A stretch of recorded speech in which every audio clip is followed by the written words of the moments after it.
Le livre des Juges, chapitre 16. Samson partit pour Gaza. Il y vit une prostituée et entra chez elle. On dit aux habitants de Gaza, Samson est arrivé ici.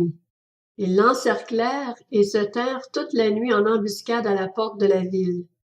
Ils restèrent tranquilles toute la nuit, se disant, au lever du jour, nous le tuerons. Samson resta couché jusqu'à minuit.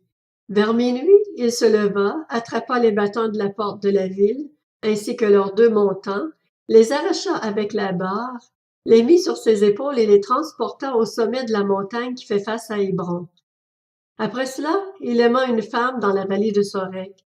Elle s'appelait Delila. Les princes des Philistins montèrent vers elle et lui dirent, flatte-le pour savoir d'où lui vient sa grande force et comment nous pourrions le maîtriser. Nous l'attacherons pour le dompter et nous te donnerons chacun 1100 pièces d'argent. Delila dit à Samson, dis-moi donc, d'où vient ta grande force et avec quoi il faudrait t'attacher pour te dompter? Samson lui répondit, si on m'attachait avec 7 cordes fraîches qui ne soient pas encore sèches, je deviendrais faible et je serais pareil à un autre homme. Les princes des Philistins apportèrent à Delila 7 cordes fraîches qui n'étaient pas encore sèches. Elle l'attacha avec ses cordes. Or des hommes se tenaient en embuscade chez elle dans une chambre. Elle dit à Samson, « Les Philistins sont sur toi, Samson! » Il cassa les cordes aussi facilement qu'un cordon de chanvre rongé par le feu, et l'on ne sut pas d'où venait sa force. Delila dit à Samson, « Tu t'es moqué de moi, tu m'as dit des mensonges. Maintenant, indique-moi donc avec quoi il faut t'attacher. » Il lui dit, « Si on m'attachait avec des cordes neuves, dont on ne se soit jamais servi, je deviendrais faible et je serais pareil à un autre homme. » Delila prit des cordes neuves avec lesquelles elle l'attacha. Puis elle lui dit, « Les Philistins sont sur toi, Samson. » Or des hommes se tenaient en embuscade dans une chambre. Samson cassa comme un simple fil les cordes qu'il avait au bras. Delila dit à Samson, « Jusqu'à maintenant tu t'es moqué de moi. Tu m'as dit des mensonges. Indique-moi avec quoi il faut t'attacher. » Il lui dit, « Tu n'as qu'à tisser les 7 tresses de ma tête avec la chaîne de métier à tisser. » Elle les fixa au moyen d'une cheville. Puis elle lui dit, « Les Philistins sont sur toi, Samson. » Il se réveilla et arracha la cheville du métier à tisser, ainsi que le tissu. Elle lui dit, « Comment peux-tu dire je t'aime, puisque ton cœur n'est pas avec moi? Voilà 3 fois que tu t'es moqué de moi, et tu ne m'as pas indiqué d'où vient ta grande force. » Comme elle était chaque jour à le harceler de paroles et à le pousser à bout, il perdit patience au point de désirer la mort. Il lui ouvrit tout son cœur et lui dit, « Le rasoir n'est pas passé sur ma tête parce que je suis consacré à Dieu depuis le ventre de ma mère.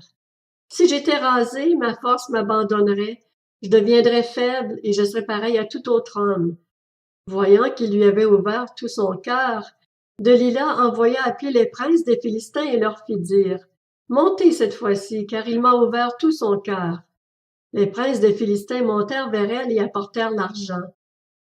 Elle endormit Samson sur ses genoux. Puis, ayant appelé un homme, elle lui fit raser les 7 tresses de la tête de Samson et commença ainsi à le dompter. Il perdit sa force. Elle dit alors, « Les Philistins sont sur toi, Samson! » Il se réveilla et dit, « Je m'en tirerai comme les autres fois, je me dégagerai. » Il ne savait pas que l'Éternel s'était retiré de lui. Les Philistins s'emparèrent de lui et lui crevèrent les yeux. Ils le firent descendre à Gaza et l'attachèrent avec des chaînes en bronze. Il dut tourner la meule pour le blé dans la prison. Cependant, les cheveux de Samson recommençaient à pousser depuis le moment où il avait été rasé.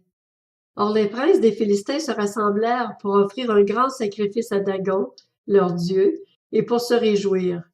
Ils disaient, « Notre Dieu a livré Samson, notre ennemi, entre nos mains. » En le voyant, les membres du peuple célébrèrent leur Dieu en disant, « Notre Dieu a livré entre nos mains notre ennemi, celui qui semait la dévastation dans notre pays et qui multipliait nos morts. » Dans leur joie, ils dirent, « Qu'on appelle Samson et qu'il nous amuse. » On fit sortir Samson de la prison et il joua devant eux.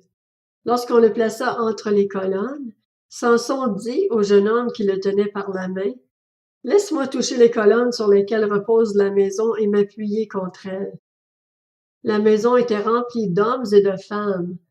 Tous les princes des Philistins étaient là, et il y avait sur le toit environ 3000 personnes, hommes et femmes, qui regardaient Samson jouer. Alors Samson fit appel à l'Éternel en disant, « Seigneur éternel, souviens-toi de moi, je t'en prie. Ô Dieu, donne-moi de la force cette fois seulement, et que de ce seul coup je tire vengeance des Philistins pour mes 2 yeux. » Puis il attrapa les 2 colonnes du milieu, sur lesquelles reposait la maison, et s'appuya contre elles. L'une était à sa droite et l'autre à sa gauche. Samson dit, « Que je meure avec les Philistins. » Il se pencha de toutes ses forces, et la maison tomba sur les princes et sur tout le peuple qui s'y trouvait. Ceux qu'il tua à sa mort furent plus nombreux que ceux qu'il avait tués pendant sa vie. Ses frères et toute la famille de son père descendirent et l'emportèrent. Lorsqu'ils furent remontés chez eux, ils l'enterrèrent entre Tsoréa et Eshtaol, dans le tombeau de son père Manoach. Il avait été juge en Israël pendant 20 ans.